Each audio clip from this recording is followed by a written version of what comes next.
अस्सलाम वालेकुम फ्रेंड्स, कैसे हैं आप सब लोग। उम्मीद करता हूँ बिल्कुल ठीक ठाक खैरियत से होंगे।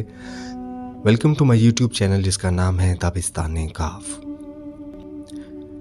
सामीन, आज जिस मौजू पे हम बात करने वाले हैं बहुत ही खूबसूरत और हसास मौजू है जिसका उन्वान है मजाजी खुदा।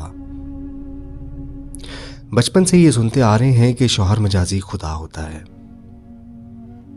क्यों होता है इसका कोई जवाब नहीं देता। आजकल के मॉडर्न दौर में जब ख़वातीन खलाक को तस्खीर करने जा पहुंची हैं, ये शौहर हजरात में से कौन से सुर्खाब के पर लगे हैं कि उसे मजाजी खुदा के रुतबे पर फाइज करके बीवी उसकी बांदी बनकर रहे। जब औरत हर मैदान में मर्दों का भरपूर मुकाबला कर रही है तो शादी जैसे अहम मामलात में उसे कमतर क्यों समझा गया है। इस्लाम औरतों को बराबरी के हकूक़ देने का ऐलान करता है तो यहाँ शौहर को बरतर और औरत को उसके ताबे क्यों कर दिया गया। क्या वजह है कि खानगी ज़िंदगी में औरत महकूम और मर्द हाकिम है। क्या इस्लाम में औरतों को बराबर के हकूक़ हासिल नहीं हैं। ये वो सवालात हैं जो गाहे बगाहे हमारे जहन में उभर कर हमें अपना जवाब ढूंढने पर उकसाते रहते हैं। हम मगरबी मीडिया के इस प्रोपेगेंडा से कि इस्लाम में औरतों से भेड़ बकरियों से बदतर सलूक किया जाता है बिल्कुल भी मुत्तफ़िक नहीं है, हरगिज़ मुत्तफ़िक नहीं है। लेकिन ये मजाजी खुदा वाली बात की हिकमत अभी भी हमारी समझ से बाहर है। इसलिए हमने कुछ गौर करना शुरू किया कि इस्लाम ने औरत को किस किस जगह मर्द के बराबर रखा है और कहाँ कहाँ मर्द को औरत पर फौकियत दी है और इसकी वजह क्या है। इस्लाम ने तमाम बुनियादी हकूक़ जिसमें पैदा होना, ज़िंदा रहना, तालीम व तरबियत पाना, इल्म हासिल करना, तुर्का का हक़, कारोबार करने के और जायदाद बनाने का हक़ सब मर्दों के मुसावी औरतों को अता किए हैं। जबकि बाकी सब मज़ाहिब में कहीं लड़कियों को पैदा नहीं किया जाता, कहीं पैदा होने के बाद मार दिया जाता है। क्या औरतों पर तालीम के दरवाज़े कहीं बंद किए जाते हैं तो कहीं जायदाद रखने और कारोबार की इजाज़त नहीं दी जाती। और तो और मजहबी अमूर में भी मर्दों की इजारादारी है। औरतें सिर्फ दासी या नन बनाई जाती हैं। मजहबी पेशवाई सिर्फ मर्द का हक है। लेकिन इस्लाम ने औरतों को भी इबादत और कुर्बत इलाही का वैसा ही हक दिया है जैसा कि मर्दों को हासिल है, जिसकी मिसाल बिनते रसूल हज़रत बीबी फ़ातिमा ज़हरा रज़ी अल्लाह तआला अन्हु जो खातून जन्नत और हज़रत बीबी राबिया बसरी रहमतुल्लाह अलैह कलंदर हैं, जो 2.5 कलंदरी में शामिल हैं। कुछ लोग यहाँ पे एतराज़ करते हैं कि औरत को नबूवत नहीं दी गई इसलिए औरत कमतर है। लेकिन वो ये बात भूल जाते हैं कि अल्लाह ताला ने अपनी तख्लीक इंसान मर्द व ज़न दोनों को अशरफुल मखलूक़ात कहा है। ये नहीं कहा कि आदम अशरफुल मखलूक़ात है या सिर्फ हव्वा अशरफुल मखलूक़ात है। अगर मर्द हज़रत आदम अलैहिस्सलाम को अपना खलीफा होने का ताज देकर ज़मीन पर उतारा तो वहीं औरत बीबी हवा को दूसरा वस्फ़े तख्लीक की सिफ़त से नवाजा और इनसे नस्ल इंसानी को आगे बढ़ाने की ज़िम्मेदारी इनको अता की। और यही वो बुनियादी नुक्ता है जो मर्द को औरत से जुदा करता है। ज़ाहिर है जब वजह तख्लीक अलग, जिस्मानी साख्त अलग, ज़िम्मेदारी अलग, तो उसके लिए ड्यूटी भी अलग अलग ही होगी। और अगर ड्यूटी अलग अलग होगी तो फिर रूल्स एंड रेगुलेशन में भी फ़र्क आ सकता है। जैसे मर्द की ज़िम्मेदारी जहाँ बानी है उसे अल्लाह की हुकूमत करनी है, उसे रोए ज़मीन पर, इसलिए अल्लाह ने मर्द को हुक्मरानी और अपनी साथी सिर्फ औरत के निगहबानी का वस्फ़ अता किया है। रोज़ी कमाना और औरत की कफ़ालत और उसकी तमाम ज़रूरतों को पूरा करना मर्द का फ़र्ज़ है। और तख्लीक इंसान और परवरिश औलाद करना ये औरत की ज़िम्मेदारी है।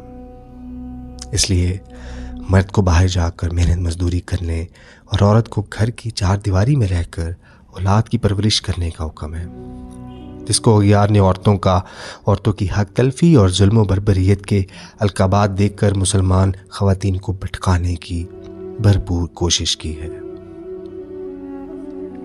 जो लोग औरत को